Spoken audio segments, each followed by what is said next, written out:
اللہ فرماتے ہیں کچھ لوگوں کا دعویٰ ہے کہ ہم اللہ اور آخرت پر ایمان رکھتے ہیں، حالانکہ وہ ایمان نہیں رکھتے، دعویٰ کرتے ہیں، نفاق کا مظاہرہ کرتے ہیں، منافقت کرتے ہیں۔ جو اللہ کو ماننے والا ہوتا ہے اس کا رنگ اور ہوتا ہے، جس کو پتا ہوتا ہے قیامت کے دن اللہ کے حضور کھڑے ہونا ہے، اس کے اعمال یہ نہیں مانتے، کہتے ہیں ہم مانتے ہیں، پر مانتے، دعویٰ ہے کہ ہم مانتے ہیں آخرت کو بھی اور اللہ کو بھی، پر نہیں مانتے۔ قیامت قائم ہونا ضروری ہے، اگر وقوع قیامت نہ ہو تو ظالم کی تو موجیں لگ گئیں، جابر تو موج کرے گا، فاسق اور فاجر تو کہیں گے دنیا میں بھی ہم اپنے اقتدار کے زور پر جیتے رہے، آج بھی ہمیں پوچھنے والا کوئی نہیں۔ عقلاً نقلاً قیامت کا قائم ہونا ضروری ہے۔ قیامت قائم ہوگی تو مظلوم کو اس کے ظلم پر داد رسی کی جائے گی اور ظالم کو سزا ملے گی۔ ایک آدمی ساری زندگی دنیا کے اندر لوٹ مار کرتا رہا، دھوکہ فریب فراڈ کرتا رہا، اس کی راتیں شراب و کباب میں گزر گئیں، وہ مرے اور بات ختم ہو گئی، ٹھیک ہے موج کر کے چلا گیا۔ ایک آدمی ساری زندگی اس نے اللہ تبارک و تعالیٰ کی رضا کے لیے اپنی نظر کی حفاظت کی، زبان کی حفاظت کی، یہاں تک کہ دل کی بھی حفاظت کی، وہ بھی مرے تو معاملہ ختم ہو گیا۔ اس طرح تو پھر سرکش کا کچھ بنے گا ہی نہیں، نظام زندگی ساری اس کی سوچ ختم ہو کے رہ جائے گی اگر قیامت قائم نہیں ہوتی۔ قیامت کا قائم ہونا حق ہے، اس لیے قرآن مجید نے ایک جگہ پہ نہیں 20 جگہ پہ یہ بیان فرمایا ہے کہ قیامت ضرور قائم ہے، قیامت، اور وہ قائم ہو کر اپنے سارے لوازمات سمیت قائم ہوگی۔ میرے نبی پاک صلی اللہ علیہ وسلم نے فرمایا مظلوم کو حق ملے گا، ظالم کو سزا ملے گی۔ جابر اس دن اللہ کی بارگاہ میں رسوا کیے جائیں گے، جن پر جبر کرتے رہے انہیں اللہ کے حضور سے عطا کیا جائے گا۔ قیامت کا وقوع ہونا ضروری ہے، اور قیامت تو جب قائم ہوگی تب ہوگی۔ دنیا میں بھی ایسا ہوتا ہے، ظلم کا انجام ٹھیک نہیں ہوتا، جبر کا انجام، جھوٹ کی زندگی لمبی نہیں ہوتی، دھوکے فریب فراڈ ملمہ سازی، ان چیزوں کی عمریں اللہ نے تھوڑی رکھی ہے۔ وقتی طور پر ظالم کو، دھوکے باز کو، جابر کو جو مہلت ملتی ہے وہ سمجھتا ہے میری سیاست کام کر رہی ہے، وہ سمجھتا ہے میں بڑا دانا ہوں، بڑا چالاک ہوں، دیکھ لو اتنے ظلم کے، جبر کے، دھوکے کے باوجود بنا ہوا ہوں۔ حالانکہ اللہ کی طرف سے اسے مہلت ملتی ہے اور بڑا ہی مہربان ہے۔ مہلت اس طرح دیتا ہے کہ میرے نبی پاک علیہ السلام نے فرمایا جب میرا مسلمان نیکی کرتا ہے تو اللہ فرشتوں سے فرماتا ہے 70 گنا بڑھا کے لکھ لو اس کی نیکی، 70 گنا، اور جب گناہ کرتا ہے تو اللہ فرماتا ہے ٹھہر جاؤ ابھی لکھنا نہ، اسے ٹائم دو۔ یا اللہ کتنا؟ فرمایا 24 گھنٹے تو دو، ہو سکتا ہے توبہ کر لے، یہ اس کی مہربانی ہے۔ اب وہ جو اللہ نے مہلت دی ہے نا کہ شاید توبہ کر لے، لوگ سمجھتے ہیں میری چالاکی کی وجہ سے نظام سیٹ چل رہا ہے، میں بڑا تیز ہوں، 2 4 5 باتیں بولتا ہوں سب صحیح ہو جاتا ہے۔ لوگ اس کو اپنی دانائی سمجھ لیتے ہیں، حالانکہ وہ اللہ کی طرف سے۔ فرعون نے کئی 100 سال حکومت کی اور اس طرح اس نے ظلم کیے کہ لاکھوں اور ہزاروں بچے قتل ہی کرا دیے، 12,000 عورتوں کے پیٹ میں حمل تھا اس نے ضائع کرا دیا۔ جب حضرت موسیٰ علیہ السلام اپنی قوم کو لے کے نکلے، رستے میں دریا آ گیا، فرعون پیچھے لگا ہوا تھا، وَإِذْ فَرَقْنَا بِكُمُ الْبَحْرَ فَأَنْجَيْنَاكُمْ، اللہ فرماتے تمہارے لیے میں نے دریا کو پھاڑا اور تمہیں نجات دے دی، وَأَغْرَقْنَا آلَ فِرْعَوْنَ، اور فرعون کو غرق کر دیا، وَأَنْتُمْ تَنْظُرُونَ، تم کھڑے دیکھ رہے تھے۔ اب جب حضرت موسیٰ دریا کے کنارے پہنچے تو فرعون بھی پیچھے آیا۔ فرعون لوگوں سے کہا کرتا تھا کہ میں کہتا ہوں تو دریا چلتا ہے، میں کہتا ہوں تو ہوائیں آتی ہیں، میرے حکم کے پابند ہیں سارے۔ جاگ رہے نا آپ حضرات، غور فرمائیے گا بات پر۔ دعویٰ تھا اس کا کہ میں کہتا ہوں تو نظام زندگی چلتا ہے۔ اب جب دریا کے کنارے پہنچی حضرت موسیٰ علیہ السلام تو اللہ نے حکم دیا کہ آپ عصا ماریں۔ جناب موسیٰ نے عصا مارا، 12 رستے بن گئے۔ اب حضرت موسیٰ کی قوم گزر رہی تھی تو فرعون سے پوچھنے لگے کہ تو کہتا تھا میرے حکم سے چلتا ہے، تو وہ تو حضرت موسیٰ نے ڈنڈا مارا ہے تو رستہ بن گیا ہے۔ باز نہیں آتا انسان باز بنے بڑے ہیں، اس کے پاس بڑی دلیلیں ہیں، جھوٹ سچ بول کے اپنے آپ کو مطمئن کرتا ہے، آخر دم تک تبدیل ہونے کو تیار نہیں ہوتا، دلیلیں گھڑتا رہتا ہے، بناتا رہتا ہے، شور کرتا ہے جان بوجھ کے۔ بھئی تو کہتا تھا میرے چلانے سے چلتا ہے، تو باز ابھی بھی نہیں آیا۔ کہنے لگا میں نے ہی حکم دیا ہے کہ ذرا پھٹ جا، مجھے یہ زندہ چاہیے۔ باز رسی جل گئی، بال کہنے لگا میں نے ہی کہا ہے دریا کو کہ یہ مجھے زندہ چاہیے، میرے بھاگے ہوئے ہیں تو اس لیے پھٹا ہے، تو آؤ میرے ساتھ دریا کراس کرے۔ تو پتا تو ان کو بھی تھا نا جتنا تو رب بنا ہوا ہے، پتا تو تھا، سارے جانتے تھے۔ کہنے لگے تو پہلے کراس کر، اگر تو بچ گیا تو ہم بھی پیچھے آتے ہیں۔ اب چاروں ناچار، ایک روایت تو یہ ہے کہ یہ جب خدائی کا دعویٰ کرتا تھا نا، تخت پہ بیٹھا ہوتا تھا، تو ایک دن حضرت جبریل آئے اس کے پاس انسانی شکل میں، تو کہنے لگے میں بڑی دور سے آیا ہوں، تو ایک مسئلہ پوچھنا تھا۔ کہا پوچھو۔ کہنے لگے ایک غلام تھا کسی بادشاہ کا، تو بادشاہ نے اسے تھوڑی دیر کے لیے ایک علاقے کی سربراہی دے دی۔ کتنی دیر کے لیے؟ کتنی دیر کے لیے ہمیں سربراہیاں ملتی ہیں؟ کیوں جی؟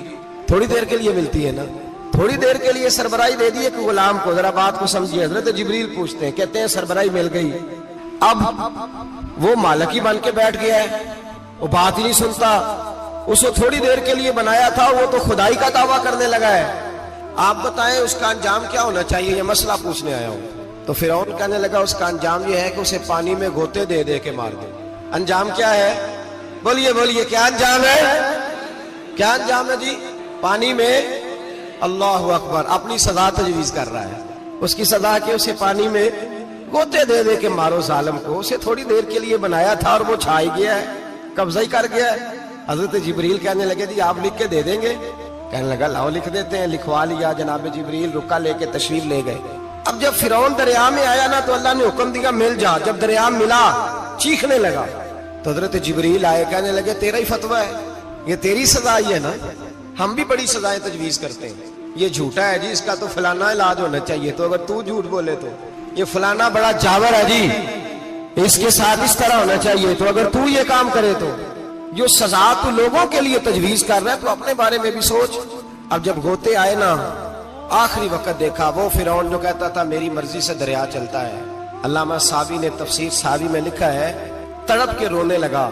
جب یہ مزاج ہے، ایک دفعہ اوپر آتا ہے آدمی جب دریا میں جاتا ہے، اوپر آیا تو چیخنے او میرے حواریو خدا کا واسطہ مجھے بچاؤ۔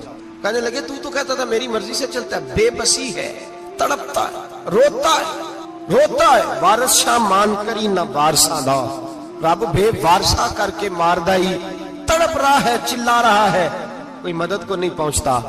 اب جب آخری گوتا آیا تو کہنے لگا آمنا برب موسیٰ و ہارون، میں موسیٰ کے رب کو بھی مان گیا، ہارون کے رب کو بھی۔ اللہ نے فرمایا نہیں، اب تیرا ماننا قابل قبول ہے، اس وقت ماننا تھا جب تجھے مہلت دی تھی، جب تو جوان تھا۔ بڑھاپا آتا ہے، بیماری آتی ہے، جوان آدمی بیماری کا شکار ہوتا ہے تو کہتا ہے یا اللہ ایک دفعہ صحیح کر دے، میں ساری پڑھا کروں گا، ایک دفعہ ٹھیک کر دے، میں مسجد میں رہوں گا، میں اگلے سال اعتکاف بھی کروں گا، میں ساری تراویحیں پڑھوں گا۔ تو اس وقت پڑھنی تھی جب تجھے مہلت دی تھی، اس وقت پڑھنا تھا جب اللہ نے تجھے آسانی دی، زندگی دی۔ اگلا وقت یہ حال ایک کا نہیں ہوا۔ نمرود کو دیکھ لیں، حضرت ابراہیم علیہ السلام کو کہتا تھا میں رب ہوں، آپ نے فرمایا رب تو وہ ہے جو زندہ کرتا اور مارتا ہے۔ ایک موت کا قیدی بلایا، کہنے لگا ہاں بھائی کتنے دن رہ گئے تھے پھانسی میں؟ کہنے لگا جی پرسوں ہونی تھی، کہا جا تجھے آزاد کیا، لو میں بھی زندگی دیتا ہوں۔ ایک بے گناہ آدمی کو پکڑ کے قتل کر دیا، کہتا میں بھی مارتا ہوں۔ حضرت ابراہیم علیہ السلام کہنے لگے تو بیوقوفوں جیسی دلیلیں دے رہا ہے، چل اس طرح کر، میرا رب سورج مشرق سے نکالتا ہے، تو اگر رب ہے تو مغرب سے نکال کے دکھا۔ اب دلیل کا جواب کوئی نہیں تھا تو کہنے لگا پکڑو اور آگ میں ڈال دو۔ اللہ کے نبی کو آگ میں ڈالنے والا، یہاں ایک مچھر بیٹھا ہے، 400 سال حکومت کی اور خدائی کا دعویٰ کیا، یہاں مچھر بیٹھا تھا، چھینک آئی تو مچھر اندر چلا گیا۔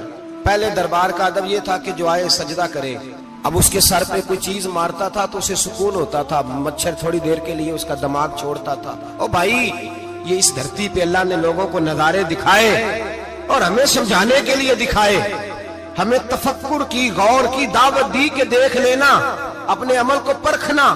تمہارے عمل حضرت موسیٰ کے فرما برداروں جیسے ہیں، جناب ابراہیم کے فرما برداروں جیسے ہیں، یا بن کے بیٹھ گئے ہو؟ اب دربار کا ادب یہ ہے، بے بسی کا یہ حال ہے کہ جوتے لٹکتے ہیں دربار میں، جو آتا ہے جوتا کھینچتا ہے، اور ادب یہ ہے کہ 10 جوتے نمرود کے سر پہ مارو، اور 400 سال جوتے لگتے رہے۔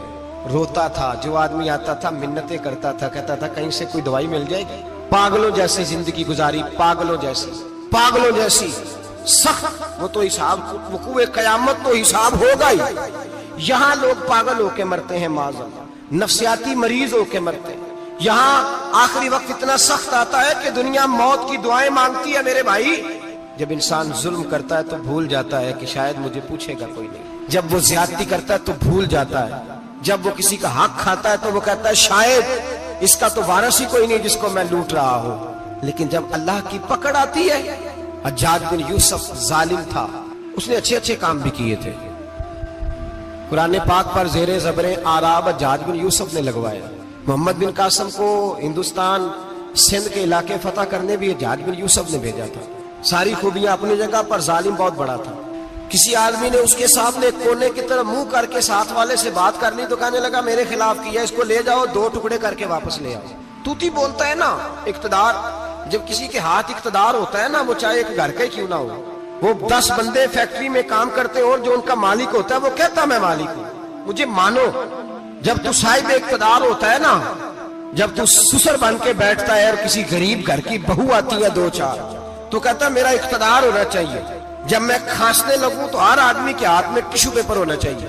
جب میں بولنے لگوں تو بندے ہوئے ہاتھوں سے ہر آدمی جی جی کرتا ہوا کھڑا ہونا چاہیے. جس آدمی کا، اور یہ کام بہو بھی کرتی ہے کئی دفعہ، وہ بھی کہتی ہے کہ تمہیں پتا نہیں میں کتنا لمبا چوڑا جہیز لے کے آئی ہوں. جب میں سونے کے لیے اپنے بیڈ روم میں جاؤں تو خبردار بوڑھے بابے کو اجازت نہیں کہ وہ کھانسے. اماں کو چاہیے کہ اگر اس کو بڑی سخت پیاس بھی لگی ہے تو میرے سوتے سوتے باورچی خانے میں برتن نہ کھٹکھٹائے. جو جہاں بھی جس اسٹیج پہ بھی بیٹھتا ہے وہ کہتا ہے کوئی نہیں مجھے پوچھنے والا، میں مطلق العنان ہوں. جوان بوڑھوں کا مذاق اڑاتے ہیں، سمجھتے ہیں شاید کبھی بوڑھے نہیں ہونے، مذاق اڑاتے ہیں. تندرست لوگ بیماروں کا مذاق اڑاتے ہیں، شاید کبھی بیمار نہیں ہونا. حجاج بن یوسف ظالم تھا، ظلم کرتا تھا، زیادتی کرتا تھا.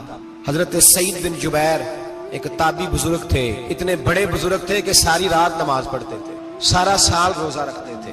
ایک دن انہوں نے منبر پہ بیٹھ کے کہا کہ حجاج ظلم سے باز آ جائے ورنہ اللہ کی لاٹھی بڑی بے آواز ہے. اللہ کی لاٹھی، اس کا کیا مطلب ہوتا ہے؟ اس کا مطلب ہے جب رب کی لاٹھی چلتی ہے تو اس کی آواز، جی اس کا پہلے کوئی پیغام، وہ پہلے اعلان نہیں کرتا کہ تگڑے ہو جاؤ لاٹھی چلنے لگی ہے. لاٹھی چلتی ہے پر اس کی آواز، سمجھ آ رہی ہے میری بات کی؟ جمعۃ الوداع کے لیے تشریف لانے والے احباب خاص غور فرمائیے گا. حجاج بن یوسف کو پتا چلا کہ حضرت سعید بن جبیر نے میرے خلاف بات کی، بلا لیا. کہنے لگا تو نے میرے خلاف بات کی ہے؟ فرمانے لگے کی ہے. کہنے لگا تجھے پتا ہے میں قتل کر دوں گا؟ آپ فرمانے لگے نہ تو زندگی کا مالک ہے نہ موت کا مالک ہے، تو کیسے قتل کر؟ کہنے لگا تجھے پتا ہے میرا؟ فرمایا میں نے تجھے نہیں، میں نے تو کئی شداد، کئی حماد، کئی قارون، کئی فرعون، کئی نمرود دیکھے، کئیوں کی داستانیں سنی. تو کون ہے؟ تو چھوٹا سا ہے. ایک جملہ ہے ملا جلال الدین رومی کا، بڑے درویش تھے، ایک بات کہہ گئے. کہنے لگے نمرود جتنے پیسے نہیں، فرعون جتنی حکومت نہیں، قارون جتنی دولت نہیں.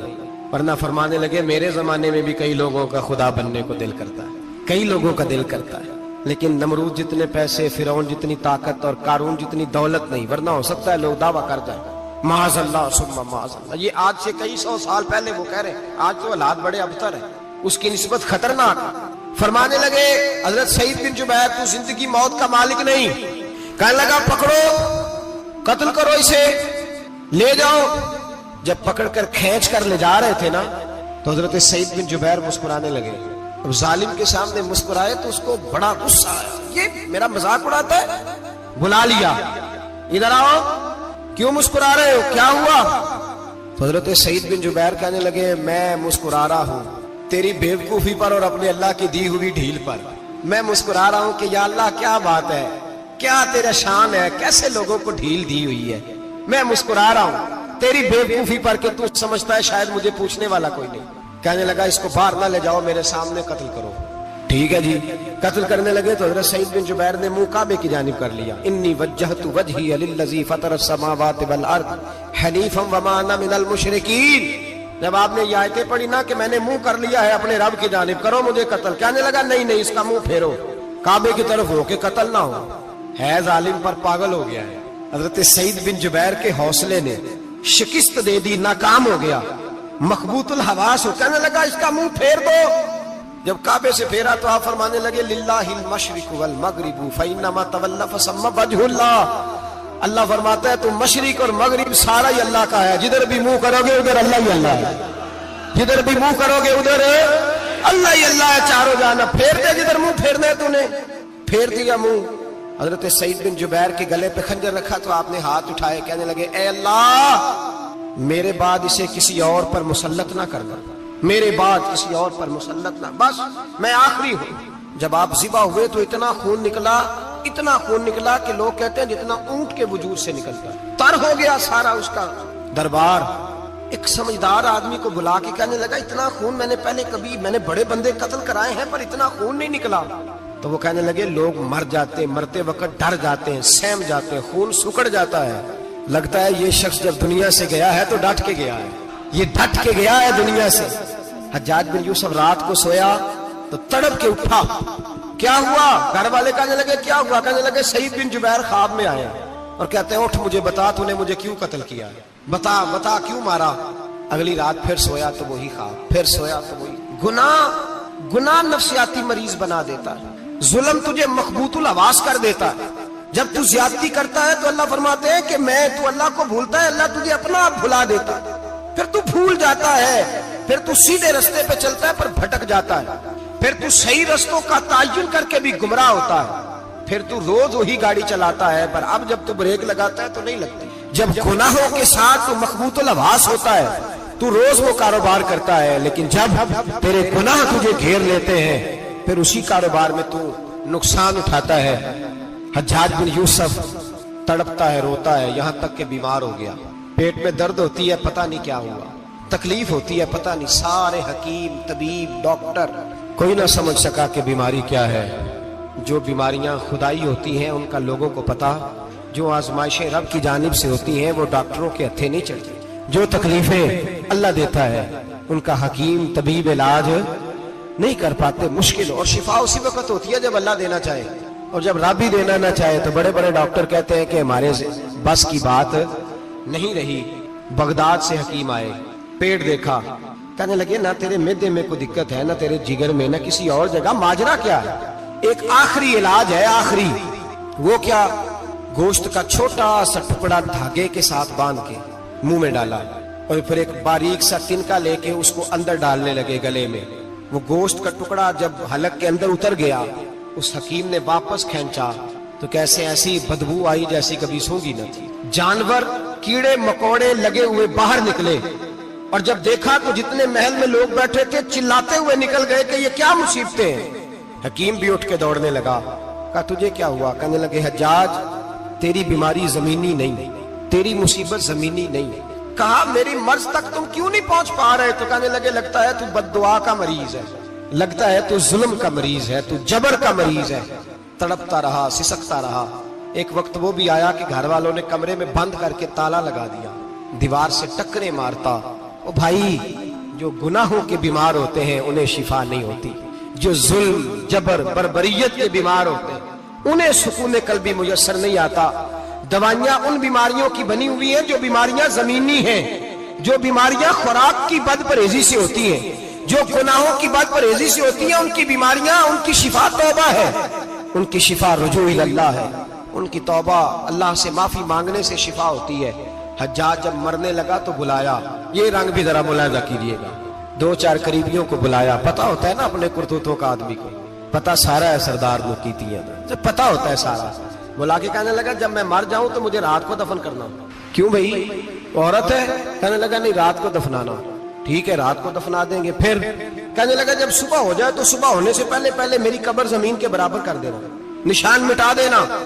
کا وجہ تو کلمہ پڑھتا ہے، حضور کا حکم ہے کہ قبر کم از کم ایک بالش، ایک گٹ اونچی ہونی چاہیے زمین سے کم از کم، تو تیری قبر مٹا دے. وجہ پتا ہوتا ہے اپنے ظلموں کا. کہنے لگا مجھے پتا ہے لوگ میرے مرنے کے بعد میری قبر بھی نہیں چھوڑیں گے. دنیا میں تو میرے جبر کی وجہ سے کوئی آ نہ سکا، لیکن میری قبر بھی لوگ جنازوں میں باتیں شروع کر دیتے. جنازوں میں نے ایسی بھی داستانیں سنی ہیں کہ کوئی مرا تو لوگ جوتوں کا ہار قبر پہ ڈالا ہے. نہیں بھائی، تو جب زندہ تھا تو تیرے جبر ظلم کی وجہ سے نہیں کو بول سکا. ایک تو ایک قیامت میں حساب ہوگا، یہاں دنیا میں حساب ہونے لگتا ہے. اتنی لمبی زبانیں لوگوں کی لٹک کر مرتے وقت باہر نکل آتی ہیں. دعا کریں، جمعہ ہے، اللہ تعالیٰ ایمان کی موت عطا فرمائے. دعا فرمائے رب تعالیٰ اللہ تبارک و تعالیٰ توبہ کر کے جانے کی توفیق عطا فرمائے. جاگے اور سنے اور دعا کرے اے اللہ تو ہمیں ظلم سے ویسے ہی محفوظ فرما.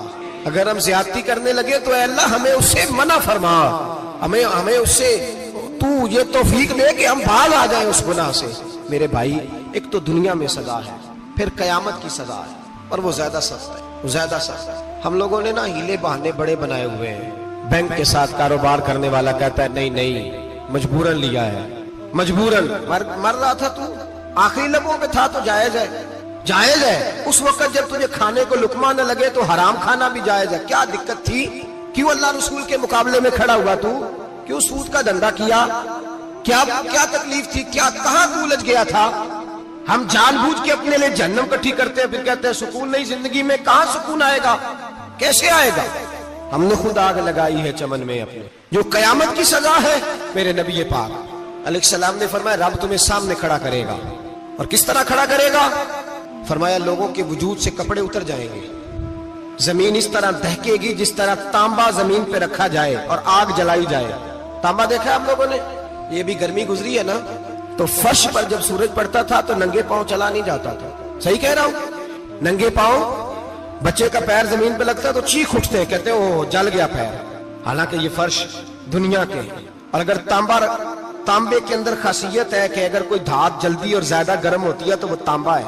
میرے نبی نے مثال دی تو اس کی دی جو سخت تھا، فرمایا تانبے کی طرح زمین تپائی جائے گی اور پھر ننگے پاؤں رب تمہیں کھڑا کرے گا. آج سورج کی پشت تمہاری جانب ہے، قیامت میں منہ تمہاری جانب ہوگا. نیزہ آپ نے دیکھا ہوگا، نیزہ ہوتا تھا. فرمایا یہ جو تم نیزے دیکھتے ہو صرف 1.25 نیزے کے برابر سورج قریب آ جائے گا اور پھر اللہ تمہیں سامنے کھڑا کر کے تم سے سوال جواب کرے گا. اور حضور نے کہہ دیا ہے تو اب کسی نعت خواں کے کہنے سے بات بدل سکتی، کسی پیر کے کہنے سے جملہ بدل سکتا، کسی خطیب کے کہنے سے فکر نہ کرنا وہ سامنے جنت پڑی ہے، اب بات بدل سکتی. خدا کی رحمت پر بھروسہ رکھنا ضروری ہے، نبی پاک کی شفاعت کی امید رکھنا. بولیے. لیکن جو حضور نے بیان کیا ہے اس کو ماننا بھی یہ بھی ضروری ہے. میرے نبی پاک نے فرمایا اللہ تم سے حساب لے گا اور اللہ پوچھے گا، تم نے جواب دینا ہے. حضور کس کس شے کا؟ فرمایا جو پہنتے ہو اس کا جواب نہیں دینا، جو کھاتے ہو اس کا جواب نہیں دینا، جو اللہ کے رستے میں دیتے ہو اس کا جواب، باقی ہر شے کا جواب دینا ہے. ادھر جو پلاٹ ہے اس کا بھی جواب دینا ہے، اور جو بچوں کو پیسے بتائے ان کا بھی جواب دینا ہے، جو چھپائے ہیں ان کا بھی. ثم لتسألن یومئذ عن النعیم. جو کمیٹی اپنے محلے میں ڈالی ہے اس کا بھی جواب دینا ہے، جو سسرال کے علاقے میں ابا جی سے چوری ڈالی ہوئی ہے اس کا جواب بھی، سب کا جواب دینا ہے. تمام حساب کتاب. اور اللہ فرماتے ہیں میں سامنے کھڑا کر کے ہر سوال کا تجھے ہر سوال کا جواب صاحب. اچھا یہ جو بڑے لوگ تھے وہ حساب سے ڈرتے تھے، ہم چھوٹے لوگ ہیں ہم حساب سے ہم نہیں ڈرتے، ہم کہتے ہیں دیکھی جائے گی. بڑے لوگ جو تھے وہ حساب سے. حضرت ابوبکر صدیق دعا کرایا کرتے تھے، دعا کرو اللہ مجھ سے حساب نہ پوچھے. حضرت عمر فاروق رضی اللہ تعالیٰ عنہ اپنے بیٹے سے کہتے تھے بیٹا اپنے باپ کے لیے رحمت کی دعا کرنا، میں درگزر والا ہوں، میں حساب والا کوئی نہیں. بڑے لوگ ڈرتے تھے، بڑے لوگ. حضرت عثمان غنی قبر پہ کھڑے ہوتے تھے تو داڑھی آنسوؤں سے بھیگ جاتی.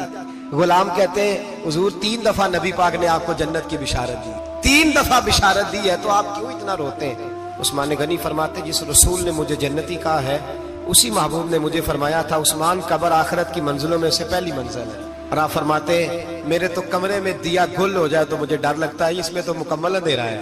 آپ فرماتے کھڑکیاں بند ہو تو دم گھٹنے لگتا ہے، اس کو تو دروازہ ہی کوئی نہیں، روشن دان تک نہیں. بھائی جو بڑے تھے وہ ڈر رہے تھے. مولا علی شیر خدا نماز کا وضو کر کے کانپتے تھے، کانپتے.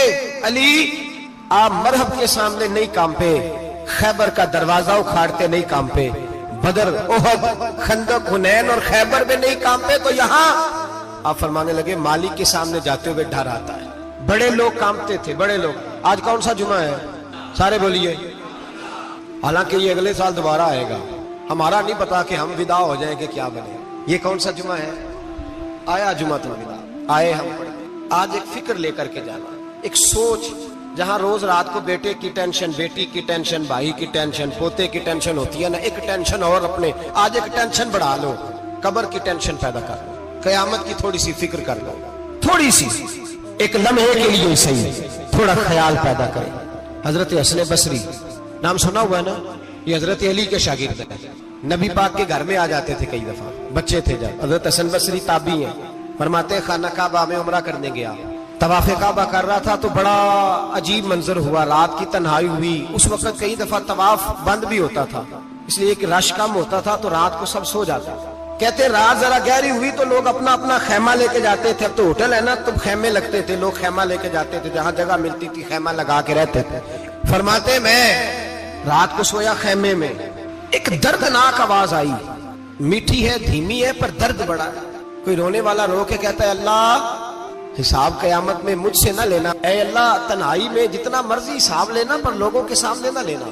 اور پھر کہتا ہے اللہ